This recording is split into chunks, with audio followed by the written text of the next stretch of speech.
Well, we're going to be talking about atomic design in Frontend. If you don't know what it is, don't worry, I'm going to the small steps here, okay? Okay. So who am I? I was born and raised in Brazil, and I'm anime enthusiastic, thanks to my brother and my husband that kind of made me watch many animes. I'm a foodie because, everybody loves food. That's not a conversation. I'm a software developer for more than 10 years. And for the last 4 years, I've been focused on front end. That's when I moved here to Portugal, and I always worked focused on front end. Okay. And what are we going to be talking about? Well, we're going to first understand what atomic design is, where it comes from. Then I'm going to show you some practical examples of how to apply it, how you have a certain type of component, and how to make it atomic. Also, we have a conclusion, so we can sum up all the benefits it has. And there's some bonus tip that I will give you, no spoilers for now. Okay? So, throughout all these years that I've been working on front-end, I've seen a great evolution on this field. There are tools and even words that we don't use anymore, like patterns that we don't use anymore. And one of the things that we have new, not really new, but we have recently that we didn't have 10 years ago, is libraries and frameworks to create component-based applications.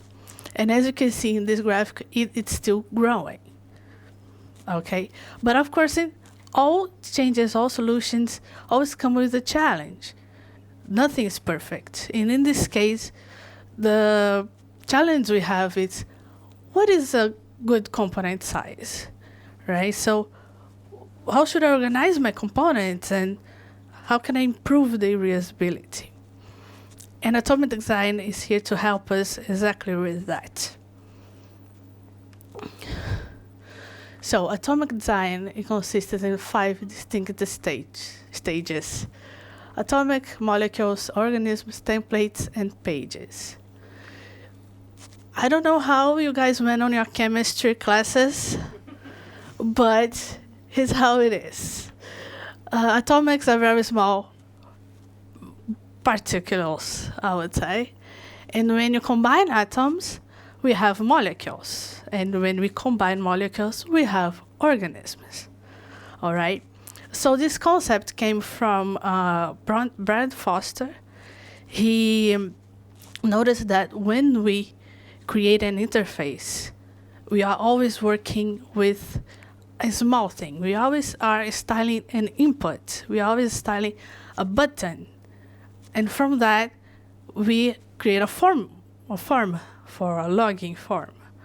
And then that login form becomes a page. So just like in chemistry, we start from the very small things to the biggest one.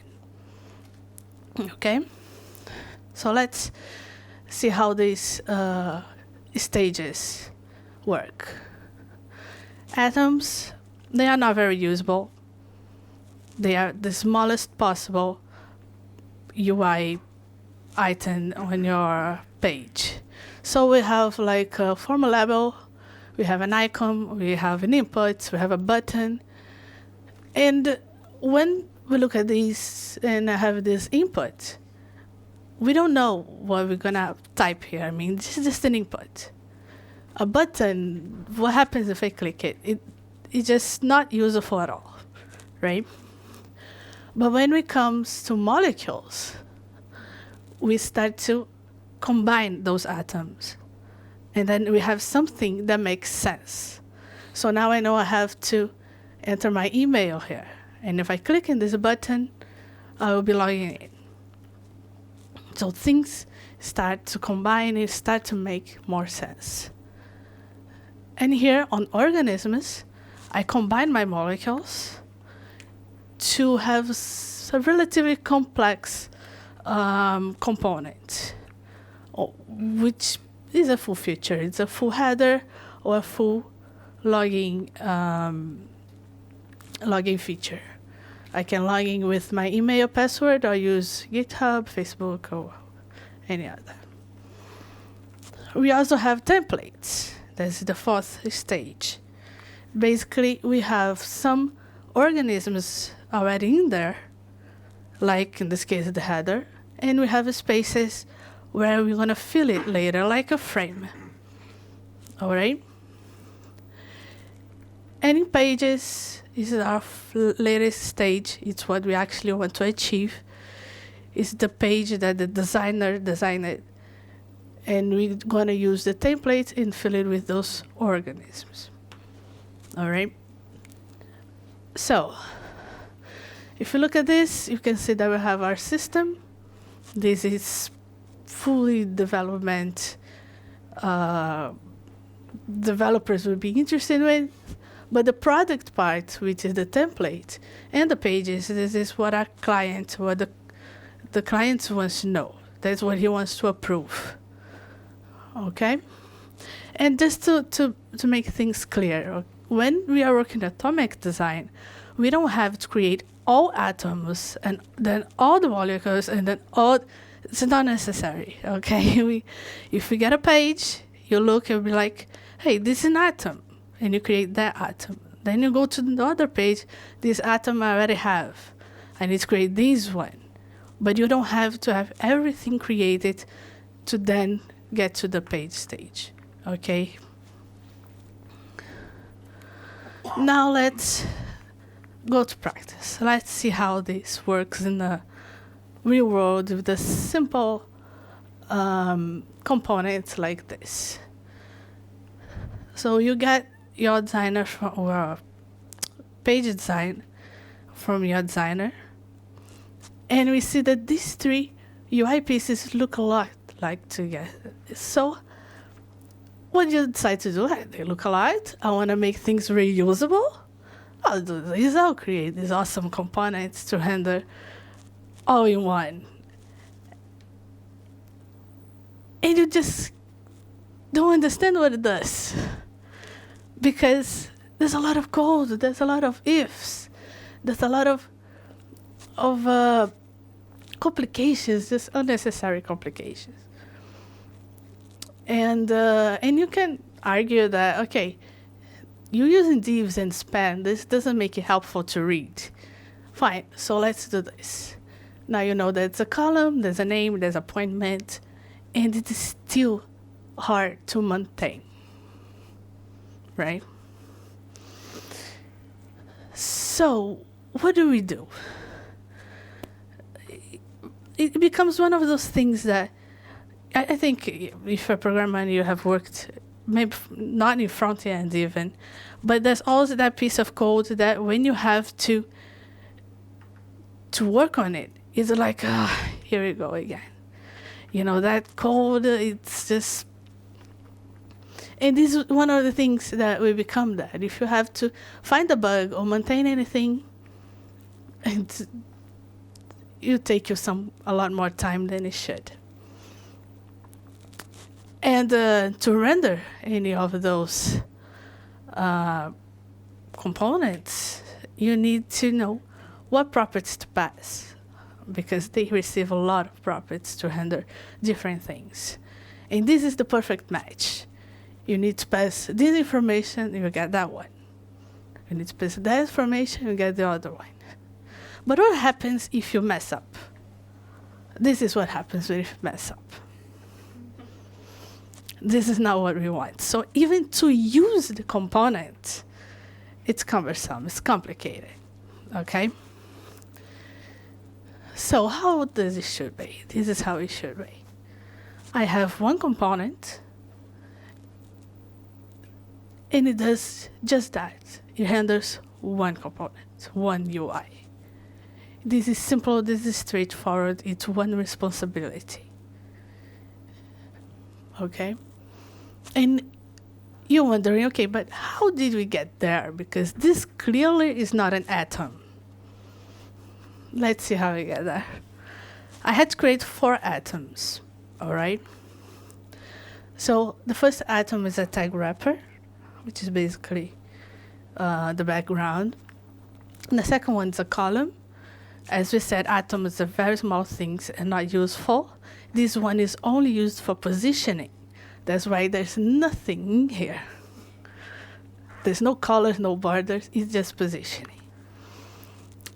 We have image and we have the text. Let's see its code. This is the code for the tag wrapper. Does anyone knows what this is? Style components. If you have not heard about style components, it's an awesome library. And it's basically CSS and JS. And you can do tons of things with that. And in this case, what I'm doing is, I want to have a div, create a simple div component that will have this style. And that's it. It's a new component that I have. It's a tag wrapper. Okay. The column, same thing. So this is my column, my positioning, my margin, and the last child, which means I can have many columns. The last one will not have a right margin. Okay, it's also styled component. This one's a little bit more complicated. Here we have it TypeScript, and if you haven't heard of that, it's just typing your JavaScript. So what I'm saying here is this image will receive not just all the props the image can receive, the default image can receive, but also the props that I am informing here. In this case, a Boolean circle. And in my code, in my styled component, I check if circle is true, it'll be a border radius 50%, which will make it a circle. Okay? And the last one is the text. It's a lot bigger, but only because of its variations about bold, size, color, so it's a little bigger. It is also a styled component, as you can see. Here I'm receiving all the variations I need. As you can see, I'm not receiving like a number for a size or a hexadecimal for a color. I'm using words, so it can make it easier for me to update those in a centralized place. And here I check, well, if my color is dark, I use color dark. If not, I use a color light. Same thing for size and Boolean in bold. Okay? In this code, basically, I am calling this wrap text. There is the component right there. And I pass the values with the default values I have for my text. As you can see, even though we have all these variations, it is still one single responsibility. I'm rendering a text. And that's it. And it's just this small to configure, to update, to maintain. Now, getting back to our molecules, this is the second one that I showed at Studio 3. This is the second one. And this is how things come together. Okay? Here I'm using our tag wrapper. Here I'm using the columns. Here's the image with my circle. And here are the text. You can see that this is name, right? But it's because it comes from right there. So style components allow you to extend your components. So I'm using text there, and I am adding a margin button, 20%, 2%, 2 pixels, sorry. And that's it. That's the whole style I have for this. And this is, but I say, straightforward, easy to read, clean, easy to maintain. No reason to use because we have like three props. I think the other one was like 5 or 6. And this is the other molecule, a little bigger, but same thing. All this style I had to add is right there, margin bottom. Everything else comes from my atoms. All right? So tag wrapper is here. Columns here. Images here. Text are here. Again, the other one was naming, this is heading. Comes from there, is also a text. And that's it. This is very simple.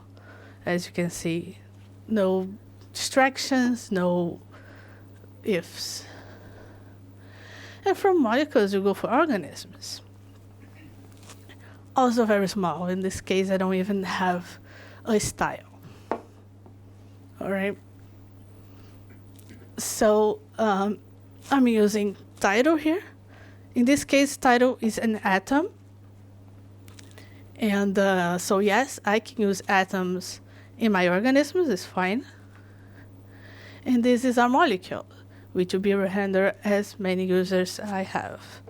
So you can also have as many atoms, as many molecules or even organisms inside of organisms. It's okay.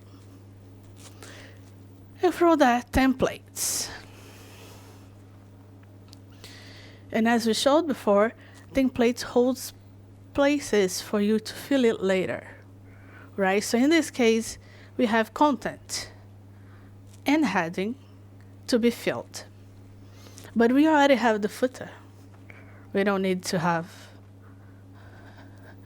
it anywhere else. And this is the code, this is the whole code for it. So here I'm calling my footer. And that's the style for the content and the container. That's my template. Okay? And then I have another template here for you. You can see the similarities, right? Sorry. It has the footer, it has the heading, but now I have to fill the content and the sidebar. And here's the code. Let's go for it again. And you might have noticed not just what I've said and said again, one responsibility. It needs to be very easy and simple to understand. We are using a container template here. So yes, a template can extend another template. All right? And not just that, I'm using atoms. Our column atoms are being used here as well. Then what I expect here is just a sidebar, because I created this right here, and my content, which is as children. Now page. Now we're going to use what we have. To the final stage, we have this. I'm using my main template here. And I'm passing the sidebar, which in this case is just an organism. And I also have another organism as a content. And that's it. That's my page. I don't have an even styling here. Okay? So, in case you're wondering, okay, this seems nice, but how do this goes in a folder structure? What?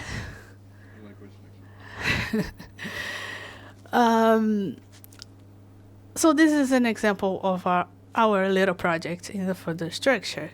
We have an atom folder and all the atoms there. Molecule folder, all molecules there. Organisms, pages, templates, everything. And for each one, we have our components, our styled, in this case, the styled components. And we can have tests, we can have whatever we need that makes sense to be together with that. You know, if I make a test for the components, the file might be there. If you want to make a folder for, it's up to you. But the good idea is to have everything together, okay? For the conclusion.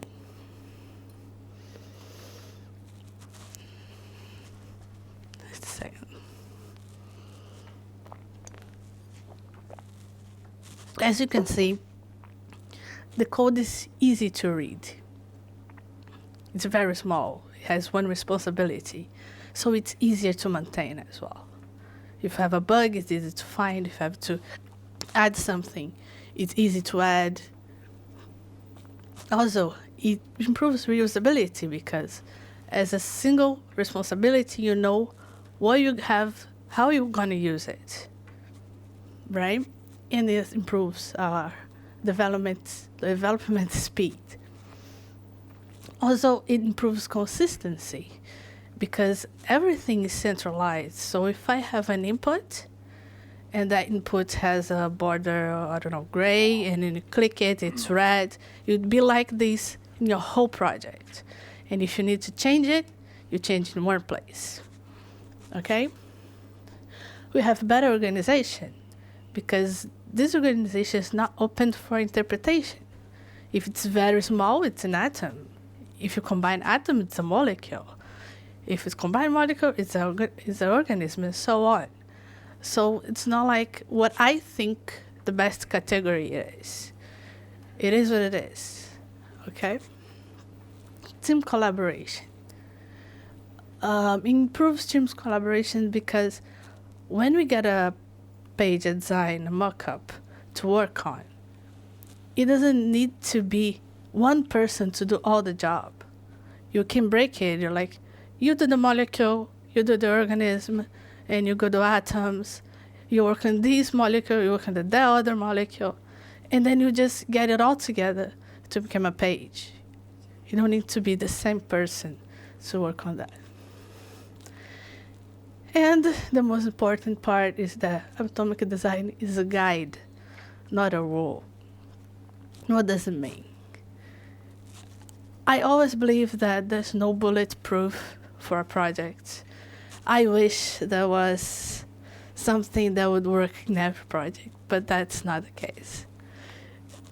But atomic design can be flexible enough if you always remember the main benefits and the main concepts, that it's breaking your components into its own responsibility. When maybe this is not the case, you cannot do that for whatever reason, you need to break more because 5 stages is not enough, you can create more stages. Okay, I've seen projects that have 2 types of atoms, 2 types of organisms because one organism was smarter than the other, and or even the nomenclature. Maybe you don't like chemistry and you want to call it, I don't know, a brick, a house, a castle. It's fine, whatever makes sense for you. Okay, so this is extendable. You can look at your project and see if it works or not and how you can adapt. All right? Now for the bonus part. Well, one of the things that I hear a lot about Atomic that makes people don't want to use it is that, well, I will have a lot of components. I mean, there was 7 components, I guess, for this little project. And when someone comes to my team, he needs to keep up with all these components. This is complicated. So we have Storybook. In Storybook, you can literally navigate through all the components you have. You can see how it's rendered. You can test it. You can change here and see how it goes there. So you're not just showcasing and not just documenting because you know which props are required and which one are optional. But also it gives you a possibility to isolate your development, and that's very important.